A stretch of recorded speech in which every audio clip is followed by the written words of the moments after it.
जलंधर बस, अब और अधिक नहीं सुना जाता। अपनी मनमानी को नियंत्रण में रख, अपनी इच्छा और कामना पर भी नियंत्रण रख जलंधर। पार्वती तेरी माता के समान है। उनके विषय में ऐसे विचार लाना घोर पाप है। उनके बस बस गुरु बस, बहुत हुआ। मैं जिसे अपनी पत्नी बनाना चाहता हूँ, तुम बरबस उसे मेरी माता बनाए जा रहे हो। माता वही होती है जो पुत्र को अपने गर्भ से जन्म देती है। बार बार माता माता कह कहकर मुझे भ्रम में डालने की आवश्यकता नहीं है गुरु। मैं यहाँ माता का पुत्र बनने की कामना लेकर नहीं आया हूँ, लेकिन यहाँ पार्वती का पति बनने की इच्छा लेकर आया हूँ। और उसके प्राप्ति के इस अभियान में तुम्हें मेरा साथ देना ही होगा गुरु। नहीं, नहीं। ऐसे पाप कर्म में मैं तुम्हारा सहभागी कदापि नहीं बनूंगा। तो तुम अपने शिष्य का साथ नहीं दोगे? ऐसे पाप कर्म में यदि गुरु शिष्य का साथ देने लगे तो जन्मजात अपराधी भी लज्जित हो जाएंगे। गुरु का कर्तव्य होता है शिष्य को विजय मार्ग पर आगे बढ़ाना, उसे कुमार्ग से रोकना। पर तुम तो मुझे भी अपने साथ इस पाप की खाई में घसीटना चाहते हो। ऐसा सर्वथा नहीं होगा जलंधर। यह सर्वथा नहीं होगा तो फिर वो अवश्य होगा। क्या होगा? मैं तुम्हें दैत्य गुरु के पद और घरों से वंचित कर दूंगा और जगत के समस्त असुरों को बुलाकर उनसे ये कहूंगा कि दैत्य गुरु शुक्राचार्य दैत्य शत्रु बन चुके हैं, इसलिए उनकी आज्ञा न मानकर उनका बहिष्कार करो। ये देवताओं के पक्ष में सोचने और बोलने लगे हैं, इसलिए उनसे संबंध विच्छेद कर दो। मैं यही करूंगा। तुम अपने गुरु के साथ ऐसा कठोर व्यवहार करोगे? उस गुरु के साथ जिसे तुम अभी अभी अपना पालक पिता मान रहे थे? उस गुरु के साथ जिसने तुम्हें शस्त्र और शास्त्र विद्या में पारंगत बना दिया? मैं कुछ नहीं करूंगा गुरु। जो कुछ होगा तुम्हारी इच्छा से ही होगा। तुम्हारी इच्छा मेरा सहभागी बनने की नहीं है, तो मेरी इच्छा भी तुम्हें अपना गुरु बनाए रखने की नहीं होगी। जलंधर, अपने गुरु से प्रतिशोध लेने के लिए क्या तुम समस्त असुर जाति को गुरुहीन कर दोगे? गुरुहीन होकर असुर जाति मिट नहीं जाएगी? मिट जाने दो, मिट जाने दो समस्त असुर जाति को, पर महाबली जलंधर अपनी इच्छा नहीं मिटा सकता। हाँ, मुझे असुर जाति की रक्षा तो करनी ही होगी। फिर तो मेरा साथ भी देना होगा। अन्य कोई उपाय नहीं है जलंधर। शिष्य के सम्मुख गुरु ने सत्य को स्वीकार कर लिया। यह तो जगत में एक अनोखी बात हो गई गुरु। अब मैं चलता हूं अपने अभियान पर।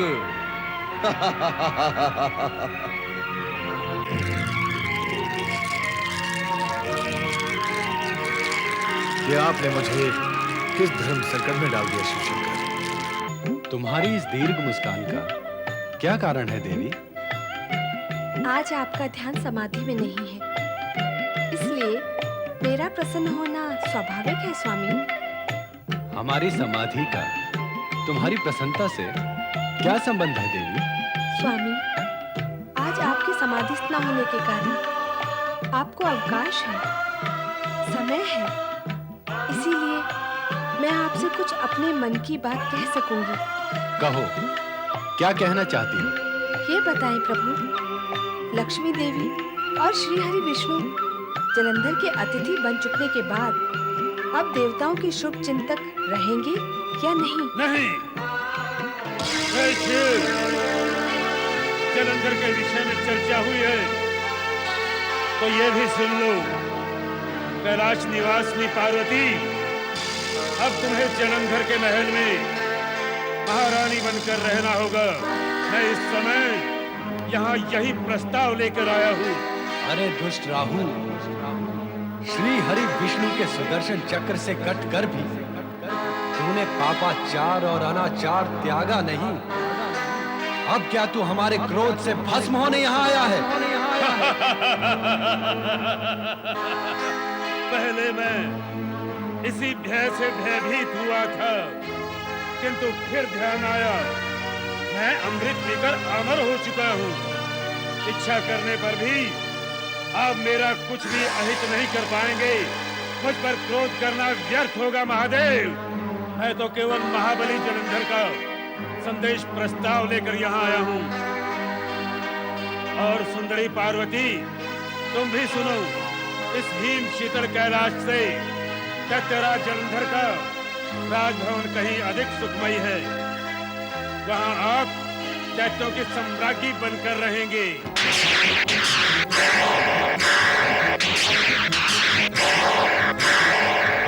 जलंधर का ये घृणित प्रस्ताव हमारे सामने रखकर तुमने हमारे क्रोध को जागृत कर दिया है राहु।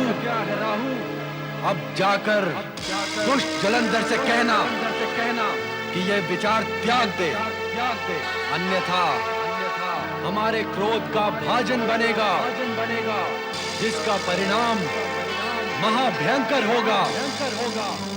और वो होगा केवल जलंधर का अंत। ये तो समय बताएगा महादेव कि किसका अंत होगा।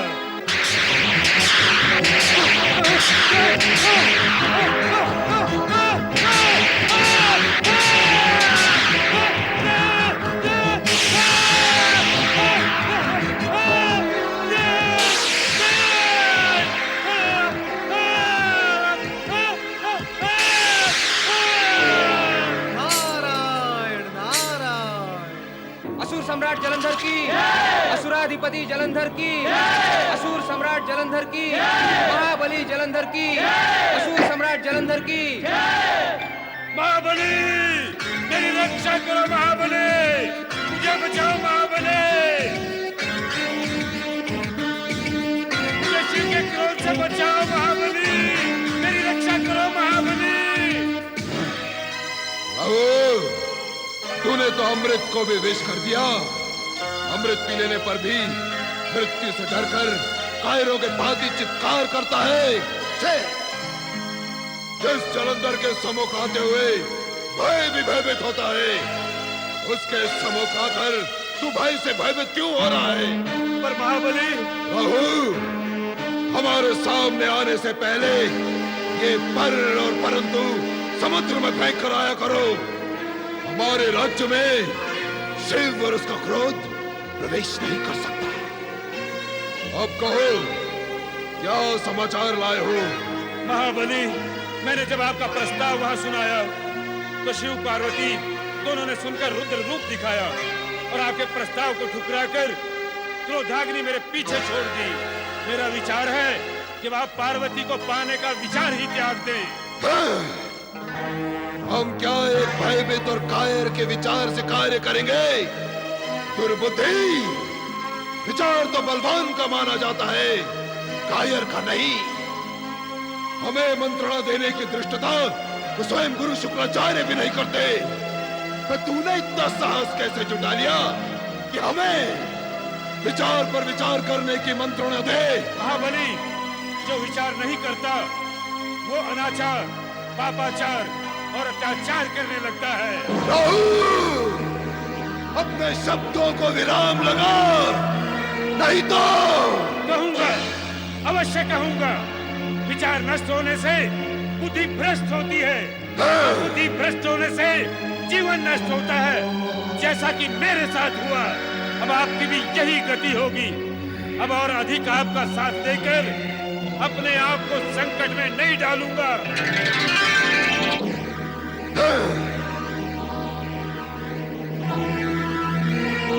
सेनापति, आप क्या करें महाबली?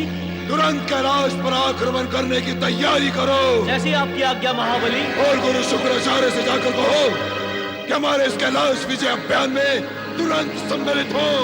आपकी आज्ञा का पालन होगा महाबली। क्या गुरु शुक्राचार्य की मति इस सीमा तक भ्रष्ट हो गई है कि उन्होंने अपने जनक शिव पर आक्रमण करने के लिए जलंधर को परामर्श दे डाला? ऐसा करके समूची असुर जाति के लिए उन्होंने शिवकोप को आमंत्रित नहीं किया है। देवराज, दुष्ट प्रकृति का प्राणी जब दुष्कर्म करता है तो यह जानकर या मानकर नहीं करता कि वो कुछ अनुचित कर रहा है। उसका अहंकार उसके विवेक पर चढ़ बैठता है और फिर वो उचित और अनुचित के ज्ञान और अंतर से दूर निकलकर यही सोचता है कि जो कुछ कर रहा है ठीक ही कर रहा है। ऐसी ही गति जलंधर की है। अर्थात अब शिवकोप से न तो शुक्राचार्य बच सकेंगे और ना ही जलंधर। यह सत्य है कि शिवकोप से बच सकना असंभव है, किंतु यह भी सत्य है कि अपनी पत्नी वृंदा के सतीत्व के फलस्वरूप जलंधर अपार शक्तिधारी है। यदि अपार शक्तिधारी अपनी शक्ति का दुरुपयोग करे, दूसरों के अधिकारों का हरण करे, अनैतिक और अनुचित आचरण से किसी वस्तु को प्राप्त करना चाहे, तो क्या उसकी अपार शक्ति क्षीण नहीं हो जाती? क्या वो नैतिक और चारित्रिक रूप से दुर्बल नहीं हो जाता? हाँ देवराज, ऐसा शक्तिशाली भी ऐसी स्थिति में दुर्बल हो जाता है। इसका अनुभव स्वयं आपको भी तो है। आप मुझे लज्जित कर रहे हैं गुरुदेव। सत्य की स्वीकृति में लज्जा कैसी? सत्य स्थान अवश्य बदलता है, किंतु स्वयं कभी नहीं बदलता। और यह सत्य जगत के हर एक प्राणी पर घटित होता है।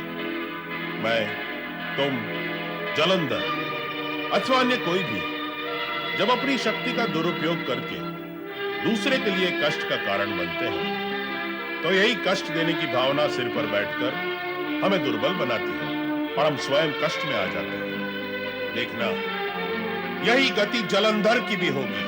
मेरे भैया जलंधर ने कार्य तो अनुचित ही किया है। क्या भोलेनाथ उसे क्षमा कर देंगे अथवा दंड देंगे? देवी लक्ष्मी, अब क्या होगा प्रभु? जो भी होगा विधि की रचना के अनुसार ही होगा। अर्थात भगवान शिव क्या मेरे भैया जलंधर को अपने क्रोध से भस्म कर देंगे? तुम क्या चाहती हो?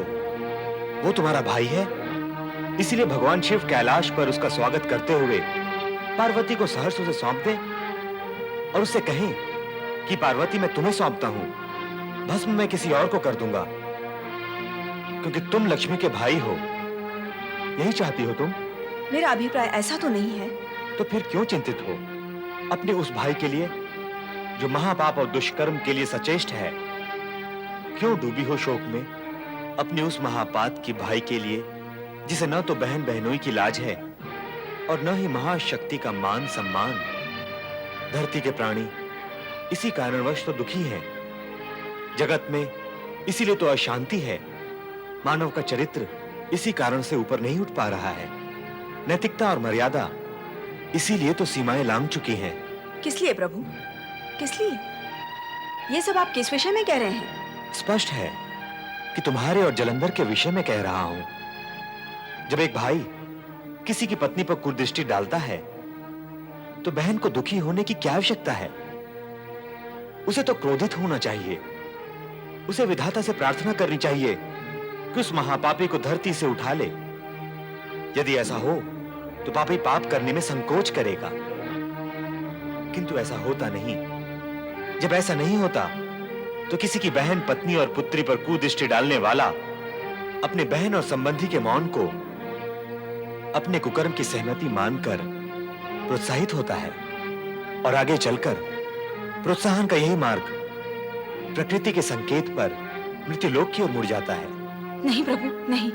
एक चरित्रहीन भाई के हित में तुम कई बार नहीं बोल चुकी हो, किंतु जगदंबा पार्वती के प्रति मर्यादाहीनता का आचरण करने पर भी तुमने उसका विरोध करते हुए भी एक बार भी नहीं कहा। तुमने जलंधर को एक बार भी रोका टोका नहीं कि माता के समान पूज्य पार्वती के प्रति अपवित्र विचार न करे। जगत के साधारण प्राणी और मानव इसी पक्षतापूर्ण व्यवहार के कारण ही दुखी, अशांत व पीड़ित हैं। वे भूल ही जाते हैं कि पति, पुत्र व भाई को कुकर्म के लिए प्रताड़ित न करके निष्पक्ष भाव से उनका कठोर विरोध न करने से वे कुकर्मी को कष्ट के कठोर कुठारे में ढकेल रहे हैं। क्या हम सबको ये आचरण शोभा देता है? नारायण नारायण, ऐसा करना तो पृथ्वी के प्राणियों को भी शोभा नहीं देता श्री हरि, किंतु मनुष्य का तो स्वभाव ही बन गया है। नारद, अब तुम किस स्वभाव की बात करने लगे? मनुष्य स्वभाव की बात कर रहा हूँ मैं माता, मनुष्य स्वभाव की बात कर रहा हूँ। इन दिनों धरती वालों ने जो आए सो प्रसन्न जाए की नीति अपना रखी है, अर्थात कोई किसी को दुष्कर्म करने से रोकता नहीं। क्यों? सभी दुष्कर्मी हैं। एक दुष्कर्मी दूसरे दुष्कर्मी को दुष्कर्म करने से क्यों रोकेगा? नारायण नारायण। क्या धरती पर एक भी सत्कर्मी शेष नहीं रहा? नहीं नहीं, इतना निराश होने की आवश्यकता नहीं। शेष है, किंतु करोड़ों में एक, जिसकी पुकार दूर तक नहीं जाती। इसीलिए कोई कुछ भी करता है उसे कोई कुछ नहीं बोलता। इसीलिए धरती पर अत्याचार और अनाचार बढ़ रहे हैं। नारद, तुम्हारे आने से विषय परिवर्तन हो गया है। तो मैं फिर चला जाता हूँ, विषय वर्तन में आ जाएगा। वैसे मेरा विचार है कि महाबली जलंधर के विषय में चर्चा हो रही थी। हाँ नारद, देव लक्ष्मी इसीलिए चिंतित है कि कहीं भगवान भोलेनाथ जलंधर को भस्म ना कर दें। कदापि नहीं। अपने ही तेज से उत्पन्न महाबली जलंधर को वे कभी भस्म नहीं करेंगे। नारद की बात पर शंका ना करो देवी। जलंधर कितनी भी नीचता का प्रदर्शन करे, किंतु भोलेनाथ अपनी गरिमा के अनुरूप ही कार्य करेंगे। हाँ, दोनों के युद्ध का रूप क्या होगा ये तो समय ही बताएगा। नारायण नारायण।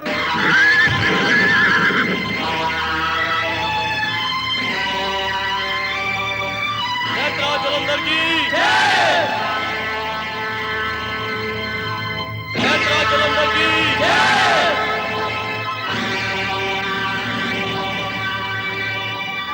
नेत्रा जलंधर की नेत्रा जलंधर की।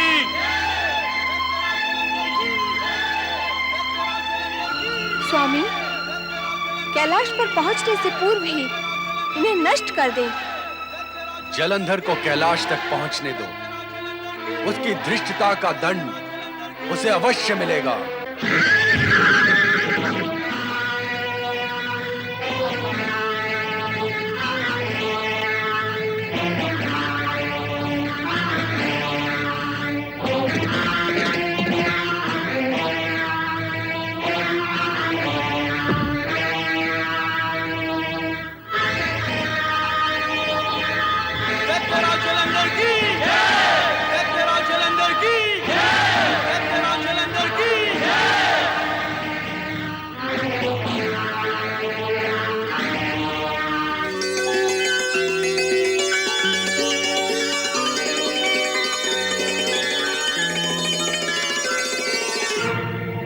शिव, यदि युद्ध से बचना चाहता है तो पार्वती मुझे सौंप दे मुझे पार्वती।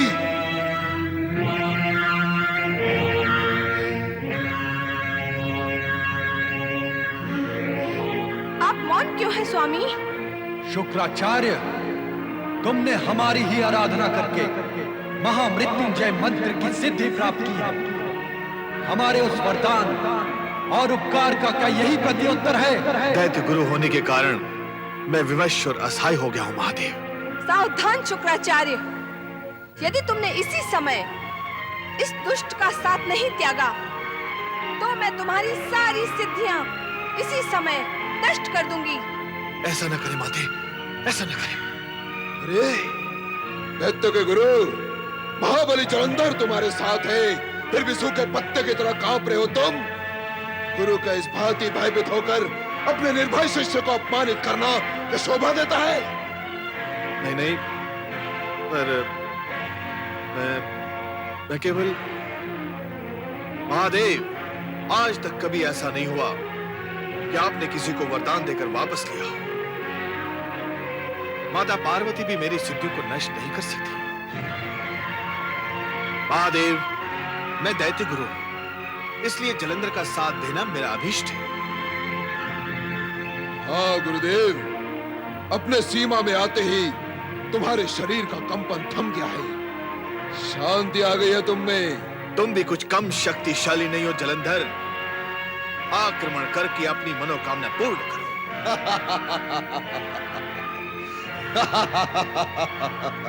पार्वती ने मेरा मन मोह लिया है, अब इसे प्राप्त करके ही मेरे मन को शांति मिलेगी।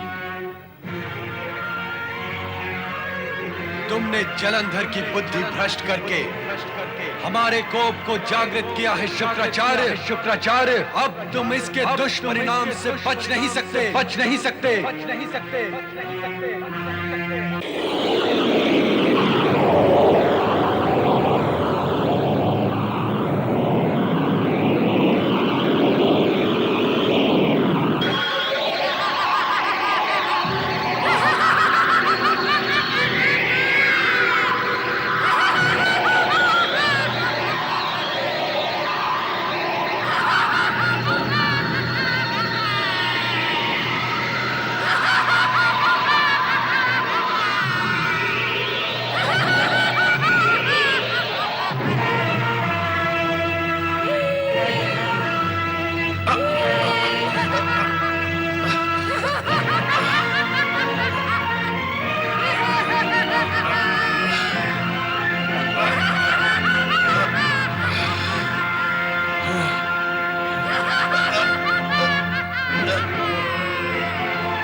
दैत्य गुरु, आपकी ये दुर्दशा कैसे हुई?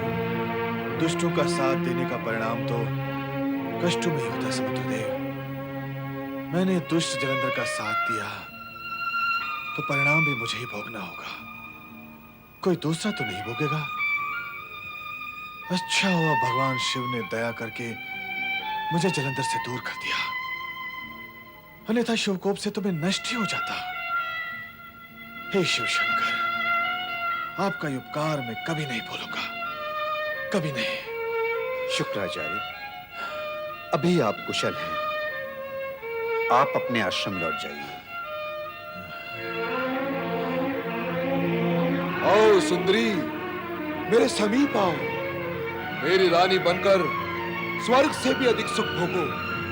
इस भभुतधारी से भला तुम्हें वो सुख का प्राप्त होगा जो मैं तुम्हें दे सकता हूं। आओ मेरे समीप आओ। सावधान जलंधर, वीरभद्र। वीरभद्र,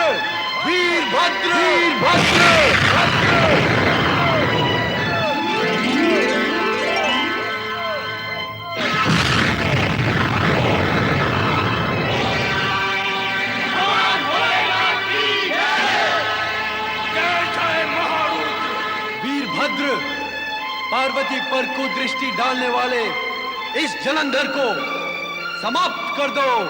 जो आज्ञा।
अपने वीरभद्र की दशा देख ली ना तूने?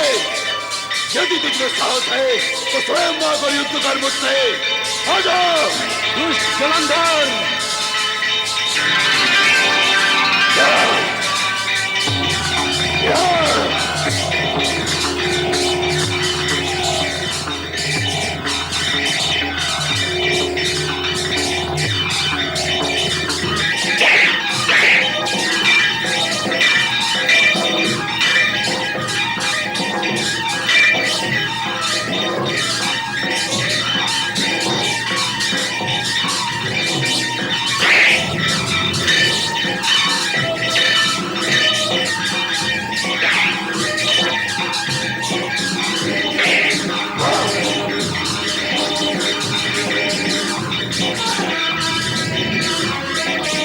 आओ अपना खड़क।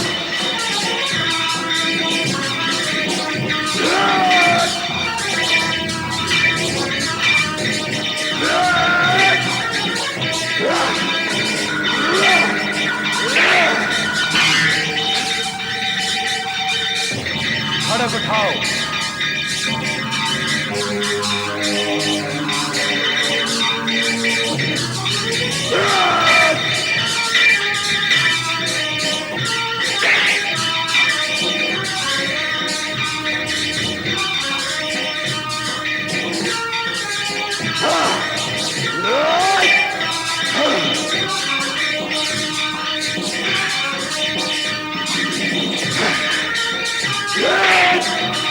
माता, भगवान शिव और जलंधर का युद्ध और भी भयंकर हो गया है।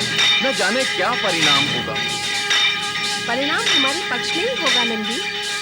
मेरे स्वामी इस दुष्ट को शीघ्र ही समाप्त कर देंगे।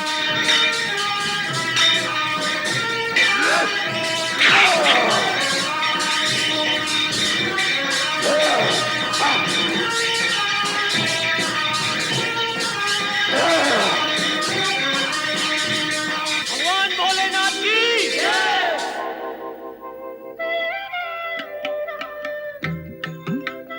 युद्ध अब समाप्त हो चुका है। जलंधर भी भाग गया है। अब तुम जाओ, हम एकांत चाहते हैं।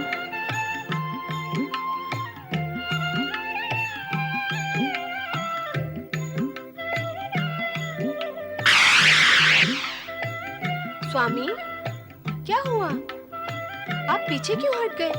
देवी, हम तुम्हें नहीं छुएंगे। तुम ही हमारा हाथ थामकर हमें एकांत में ले चलो। आज से पहले तो आपने ऐसा व्यवहार नहीं किया था स्वामी। आज आपको क्या हो गया है? कुछ भी तो नहीं। आओ, हमें अपने हृदय से लगा लो। आओ सुंदरी, आओ भी सुंदरी।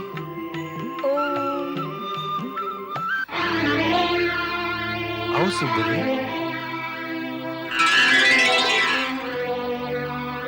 सुंदरी,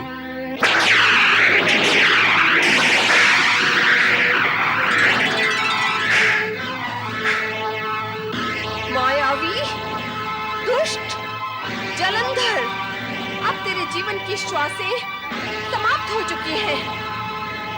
तू अब जीवित नहीं रह सकेगा। श्री हरि, ये कैसी शिवलीला आरंभ हो रही है? नारद, लीला तो ऐसी और वैसी ही होती है। और फिर शिवलीला, वो कब और कहां से आरंभ होकर कब और कहां समाप्त होगी, इस विषय में कुछ भी नहीं कहा जा सकता।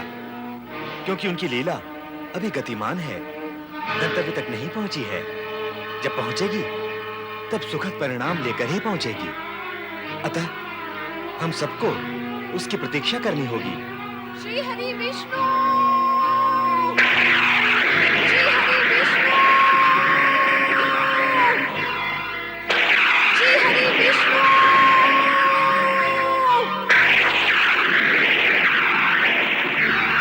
आप शीघ्र कैलाश भवन पर पधारें।